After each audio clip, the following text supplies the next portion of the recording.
সুপ্রিয় দর্শক, আমি এই মুহূর্তে দাঁড়িয়ে আছি বাগেরহাটের নোয়াপাড়া মোড়ে। এখন বর্তমানে বাগেরহাটকে সারা বাংলাদেশের থেকে বিচ্ছিন্ন করা হয়েছে পূর্ব ঘোষিত কর্মসূচি অনুযায়ী। আমরা দেখতে পাচ্ছি আমার ঠিক পেছনেই দেখতে পাচ্ছেন সারিবদ্ধভাবে দাঁড়িয়ে আছে দূরপাল্লার যানবাহন এবং ট্রাক এবং অন্যান্য যানবাহন। এই যে কর্মসূচি, এই কর্মসূচি পূর্বেও ঘোষণা করা হয়েছিল। সেই পূর্ব ঘোষণা অনুযায়ী আজকের কর্মসূচি হচ্ছে। আমরা আজকের যে ব্লকেড কর্মসূচি, এই ব্লকেড কর্মসূচি সম্পর্কে বাগেরহাটের বিএনপির যে সাবেক সহসভাপতি ছিলেন খান মনিরুল ইসলাম, তার কাছ থেকে জানতে চাইব আজকের যে ব্লকেড কর্মসূচি হচ্ছে এটার মাধ্যমে আপনারা ইসিকে কি বার্তা দিতে যাচ্ছেন? ধন্যবাদ নয়া দিগন্তকে। আমরা বার্তা দিতে চাই এটাই, আমরা আজকে যে অবরোধ করছি এটা শুধু হলো ওয়ার্ম আপ। 25 তারিখে যেহেতু শুনানি রয়েছে, আমরা 5 ঘন্টার জন্য প্রতীকী অবরোধ করেছি। এরপরে আমাদের 24 তারিখে অবরোধ আছে, যেটা এর চাইতে আরেকটু বাড়ানো হবে, মানে সকাল 9টা থেকে 4টা পর্যন্ত।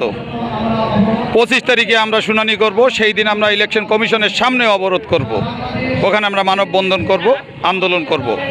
এবং 25 তারিখে শুনানির পরে যদি আমাদের কাঙ্ক্ষিত ফল না আসে, তাহলে বাগেরহাটকে পুরা বাংলাদেশ থেকে আলাদা করে রাখা হবে, যোগাযোগ বিচ্ছিন্ন করে রাখা হবে, পোর্ট সহ সকল গুরুত্বপূর্ণ স্থানে কাজকর্ম বন্ধ করে দেওয়া হবে। কারণ বিগত 17 বছর বাগেরহাট জেলা উন্নয়ন বঞ্চিত ছিল। আজকে আবার বাগেরহাটকে আরও অবহেলিত করার জন্য বাগেরহাটের আসন সংখ্যা কমিয়ে দেওয়া হয়েছে। ইতিমধ্যে বাগেরহাটকে বি গ্রেডে নামিয়ে দেওয়া হয়েছে জেলা হিসাবে। কোনো ভালো অফিসার এখানে আসবে না, সবাই চায় এ গ্রেডের যেসব জেলা আছে সেখানে যাওয়ার জন্য। তার মানে আমরা আওয়ামী লীগের সময় বঞ্চিত, এই ফ্যাসিবাদকে তাড়িয়ে আমরা যে সরকারের এসেছি সেই আমলে আমরা বঞ্চিত হব। এটা আমরা বাগেরহাটবাসী মানি না, মানব না। যে কোনো মূল্যে আমাদের দাবি আদায় করার জন্য সব ধরনের প্রস্তুতি আমাদের রয়েছে ইনশাল্লাহ। আপনারা সবাই যারা সাংবাদিক বন্ধুরা আছেন, আপনার মাধ্যমে যারা জানছে, সবাইকে অনুরোধ করব 24 তারিখের এই কর্মসূচিতে সর্বাত্মকভাবে সহযোগিতা করার জন্য।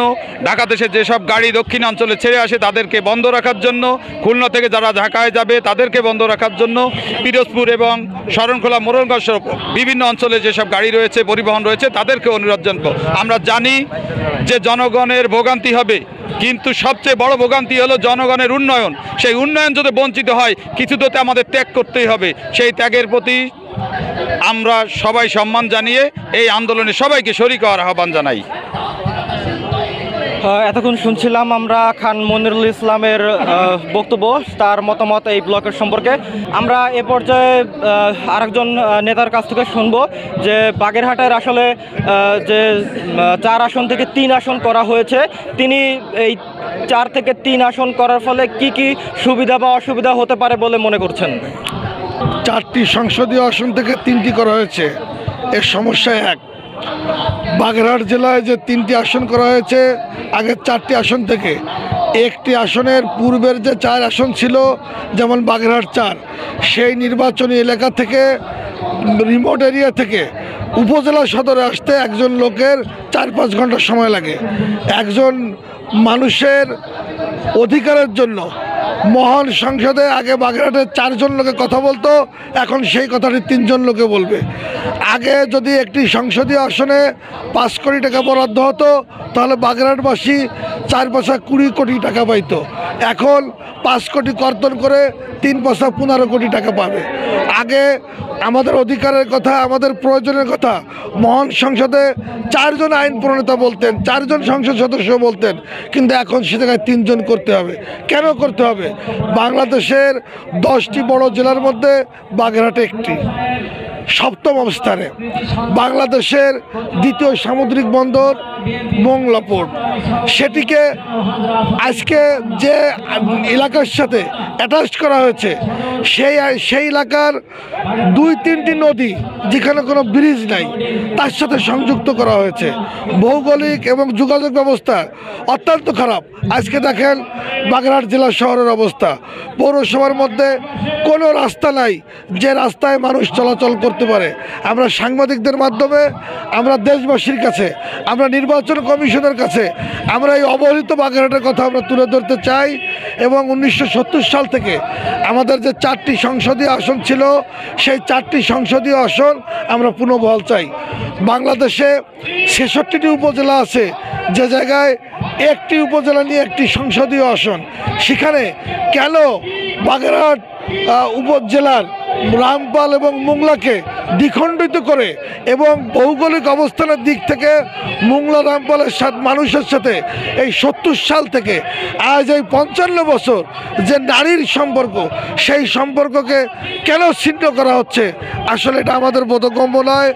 বাগেরহাট জেলা একদিকে বঙ্গোপসাগর, আর একদিকে পশুর, আর একদিকে বলেশ্বর, উত্তর দিকে মধুমতি, এই 4 নদী বেষ্টিত বাগেরহাট পীরে খান জাহান আলীর পুণ্যভূমি, 60 গম্বুজ মসজিদ, আমাদের সুন্দরবন, অসংখ্য কীর্তি রয়েছে। বাগেরহাট জেলার মৎস্য আহরণে বাংলাদেশের মধ্যে এখন 1 নম্বর। দেশের মধ্যে যে মাছের যে প্রয়োজন, সেটি বাগেরহাটবাসী মিটায় প্রায় অর্ধেকটা। আমরা চাই আমাদের যে যৌক্তিক দাবি, বাগেরহাটবাসীর প্রাণের দাবি, আমাদের যে আগে যে 4টি সংসদীয় আসন ছিল, সেটিকে পুনর্বহাল করে এই শান্তিকামী বাগেরহাটবাসীকে রাজপথ থেকে ঘরে তুলে নেবে। আপনাদেরকে ধন্যবাদ। দর্শক, এত সময় শুনছিলেন বাগেরহাটবাসীর মতামত এই ব্লকেট কর্মসূচি সম্পর্কে, তাদের মতামত। আজকের এই ব্লকেট কর্মসূচিতে বাগেরহাটের সর্বদলীয় লোকজন সবাই অংশগ্রহণ করেছে। জামাত, বিএনপি সহ অন্যান্য সকল রাজনৈতিক দল অংশগ্রহণ করেছে। এই ছিল আজকের বাগেরহাটের সর্বশেষ ব্লকেট সম্পর্কে। তারিকুজ্জামান, নয়া দিগন্ত, বাগেরহাট।